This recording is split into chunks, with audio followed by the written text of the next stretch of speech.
Acidic food और alkaline food, अम्लीय और क्षारीय, इनका क्या अंतर है? किसको खाना चाहिए या किस अनुपात में खाना चाहिए ताकि आप हेल्दी रहें, गट भी आपका हेल्थी हेल्दी रहे?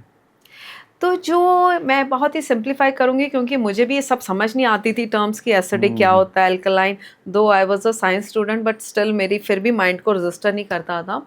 तो एसिडिक और अल्कलाइन फूड का पीएच बैलेंस एक मेंटेन रखना चाहिए। ऐसा भी नहीं है बहुत ज़्यादा एसिडिक खाना खाना है, ऐसा भी नहीं है बहुत ज़्यादा अल्कलाइन खाना खाना है। अच्छा। पर एक सिंपल लैंग्वेज में, लेमन लैंग्वेज में जो समझने की बात है कि जो हमारा खाना कुक्ड खाना है, पका हुआ खाना है, वो ज़्यादातर एसिडिक है।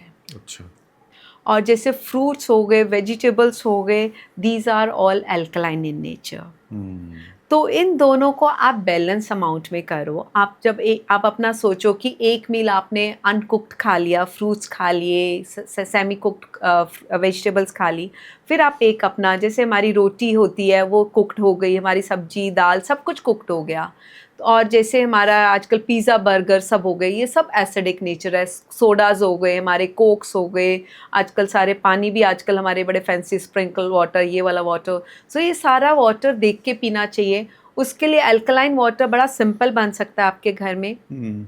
आपके घर में कोई भी हर्ब्स हैं, अगर तुलसी लगी हुई है, पुदीना लगा हुआ है, कड़ी पत्ता है, उसको थोड़ी देर पानी में डाल के रखो। और साथ में कोई भी घर में फ्रूट है, आपके घर में आजकल आड़ू आ रहा है, पीचीज़ हैं, एप्पल है, उसको पानी में थोड़ा सा डाल दो और 2-3 स्लाइसेस लेमन के डाल दो। अच्छा। कीप इट, एक जग बना के रख लो और उसको आप दिन भर पियो।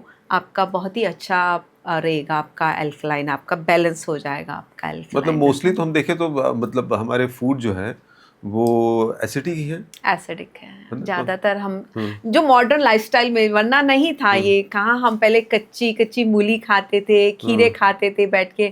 संडे को मुझे याद है मेरी भुट्टे मदर इन खाते लॉ, थे। हाँ। हाँ, मदर इन लॉ हमारे घर में ही उगा होता था, तो हाँ। मेरी मम्मी वो तोड़ के ले आती थी मेरी मदर इन लॉ, और हम सब एक एक छोटी छोटी मूली खाते थे। हाँ। और बड़ा मज़ा आता था, उस पर हल्का सा नींबू लगा लिया एंड जस्ट। आजकल कॉर्न्स आ रहे हैं, फ्रेश कॉर्न्स आ रहे हैं। हाँ। तो इन सब चीज़ों का वो ट्रेंड ही ख़त्म हो गया। हमें लग रहा है भुट्टे खाएंगे तो हमारा मुंह गंदा हो जाएगा, दांत हम चबा नहीं पाएंगे। तो ये हम्म। सब चू की एक्टिविटी हमने भूल रहे हैं।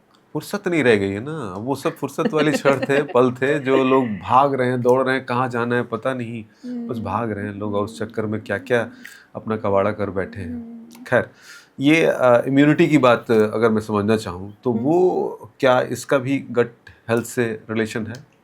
तो हमारी इम्यूनिटी 70% हमारी इम्यूनिटी हमारे गट में रिसाइड करती है।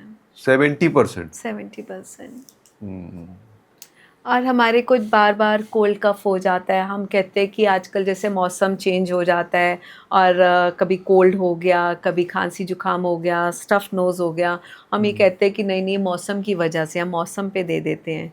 पर अगर आप देखोगे, क्या सब लोगों को हो रहा है ये प्रॉब्लम? नहीं, ही कुछ नहीं कुछ को ना, होता है। कुछ हाँ। कुछ को होता है। अगर ये मौसम के रिलेटेड होता तो सबको होता। एग्जैक्टली। हाँ। थोड़ा सा सोचने की ज़रूरत हाँ। है। हमारे पास पॉज़ लेने का टाइम ही नहीं है। हम हाँ। सब चीज़ों को लेबल करने लग गए हैं। तो इसको थोड़ा सोचिएगा कि हम्म। हमारी इम्यूनिटी क्यों लो हो रही है। हम्म। कोविड टाइम पे कितने लोग ने सफ़र करा है, और हम्म। सफ़र, और उसमें से कोविड टाइम पे कितने लोग बचे हैं, कभी अखबारों में कभी ज़िक्र भी हुआ है, कोई मीडिया ने बताया है, कितने लोगों को नहीं हुआ है। हर हम्म। जगह सिर्फ नंबर्स आ रहे थे कि इतने लोगों को हो रहा है, कितने लोगों को। हम्म। तो कितना रिलीफ मिलता अगर हमें कोई पॉजिटिव न्यूज़ भी मिल जाती सही बात है। तो ये हमारा फियर पे प्ले हो रहा है और हम इसको एब्जॉर्ब भी कर रहे हैं। तो इसी के लिए इम्यूनिटी स्ट्रॉन्ग करने के लिए भी अपने गट को स्ट्रॉन्ग करिए, आपकी इम्यूनिटी भी स्ट्रॉन्ग हो जाएगी। पहले मुझे हर सर्दी गला जुकाम की मैं मेडिसिन्स लेती थी, एंटीबायोटिक्स खाती थी, हम्म। और मुझे बहुत साल याद है कि मेरे ये रहता था एक साइकिल, और मैं बड़े आराम से, हाँ ठीक है, एक डोज तो करनी पड़ती है एंटीबायोटिक की, करती भी थी। अब आई थिंक मैंने 10 सालों से मुझे कोई ज़रूरत नहीं पड़ी है, टच वुड, भगवान की दया से। क्या बात है। मतलब अपना गट हेल्थ को मतलब ठीक रखना वो बहुत और ज़रूरी है। एंटीबायोटिक का बहुत इसमें रोल है, जो हमारा गट ख़राब कर रहा है, एंटीबायोटिक बहुत ज़्यादा ख़राब कर रहा है। हम्म। हम ऐसे ही, हमने एक बारी, हमें डॉक्टर प्रिस्क्राइब करता है, हम उसका नाम याद कर लेते हैं और हम नेक्स्ट टाइम फटाफट अपने आप यूज करना शुरू हो जाते हैं। हम्म। एंटीबायोटिक हमारे गुड एंड बैड बैक्टीरिया दोनों को किल कर देता है, अच्छा। And it takes at least 4 to 2 years to develop those bacteria.